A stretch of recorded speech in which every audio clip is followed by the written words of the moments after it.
Good morning. Good morning, everyone. As you have witnessed, we just did the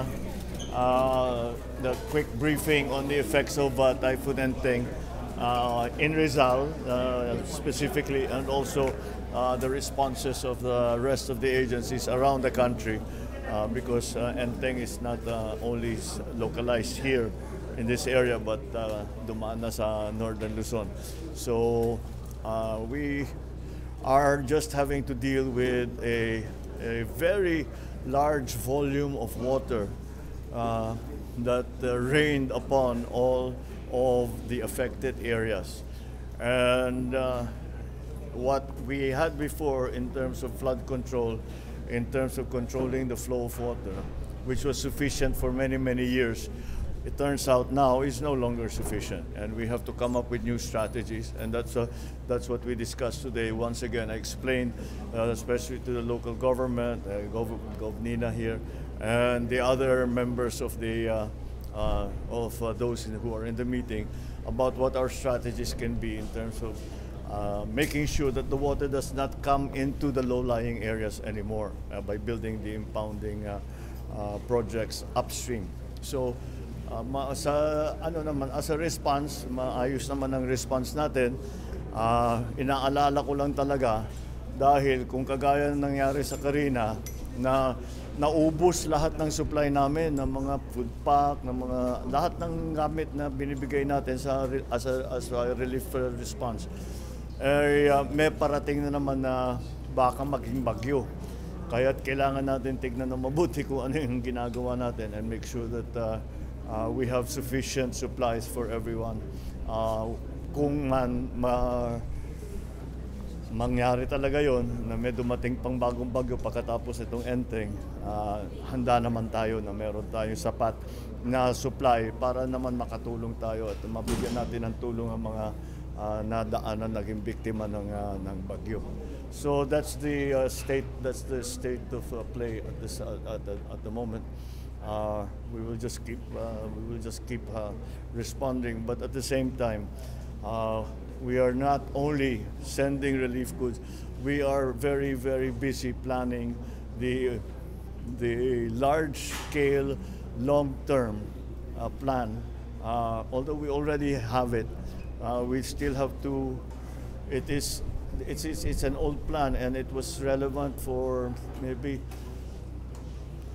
5, 6, maybe even more, maybe 10 years ago. Nagbago na rin yung weather, so we have to revise it to make sure that it is addressing the challenges that the new weather is bringing.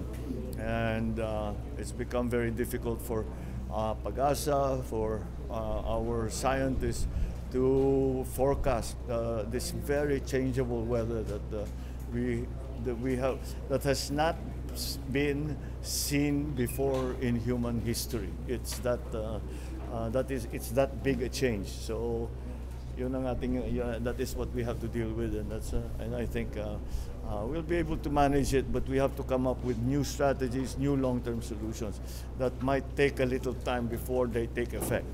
But we will rush it as quickly as possible. Mr. President, yes. On the arrest of Mayor Alice Go, nababatikos po yung ating mga government officials for having a photo with Mayor Go for impropriety, and also parang may special treatment na ginagawa ang government. What's your take on this? Well, I think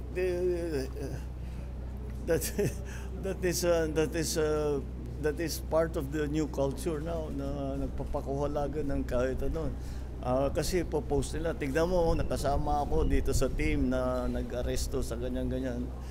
That's ang tawag natin sa Pilipinas, we are the selfie capital of the world, di ba? Hindi nag-selfie, hindi mo naman pigilan ng tao na ngumiti. So they just had a selfie. I don't think there's much more to it than that. Nagpa-selfie sila. But sir, now that Alice Go is in custody, what do you want to hear from her, or what do you expect from her? Those are two very different questions. What I want to hear from her is for her to lay out exactly how these POGOs became such a large, it's basically a criminal enterprise. And as mayor, for her to say she did not know this was going on, it's very difficult to believe. Because as a former local government executive, it seems impossible that an operation that is a few hundred meters away from my own office, na hindi ko alam yung nangyayari doon, illegal na ganitong kalaki na operation.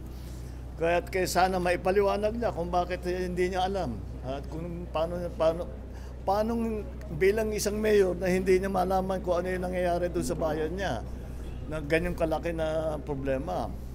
Tapos marami pa siyang kasagutin. Paano siya yumaman ng ganyan? Ba't ang dami-dami ng pera? Paano siya naging mayor na hindi naman siya kilala ng tiga doon?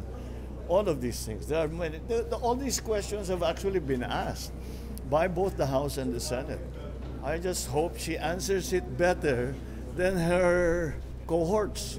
Sina Cassandra Ong at saka sina Sheila Ong, very evasive makasagot. Sana naman mabuti-buti ang sagot ni Alice Go as compared dun sa mga kasamahan niya. Because it will not help her at all to be evasive. Mas bibigat ang magiging problema niya kung hindi siya magsabi ng totoo. Mr. President, is there a demand from the Indonesian government? Kasi there were reports na swap ng prisoner. Is there such? Well, wala namang nag-swap. Walang swap. No demand Yeah. at all? No, there is, there was because lumabas sa isang article sa Indonesia na dapat mag-swap. Pero hindi official yun. So, no, but, well, it was, I can explain to you, hindi naging simple ang pag-pauwi ni Alice Go dito sa Pilipinas. It wasn't simple at all. We were negotiating very intricate, very sensitive and very delicate details for the last, maybe 48 hours na kinakausap natin, mga kaibigan natin sa Indonesia. Mabuti na lang, marami tayong naging kaibigan na dahil sa pagpunta-punta ko, pagpunta ko sa mga iba't ibang bansa, Indonesia being one of them, at maging malapit kami ni President Jokowi, naging bahagi yun. Kaya kahit na hindi ganun kasimple ang pag-transfer, napakiusapan naman natin ng mga kaibigan natin sa Indonesia na bayaan ng Pilipinas, kunin na siya at iuwi siya dito sa Pilipinas.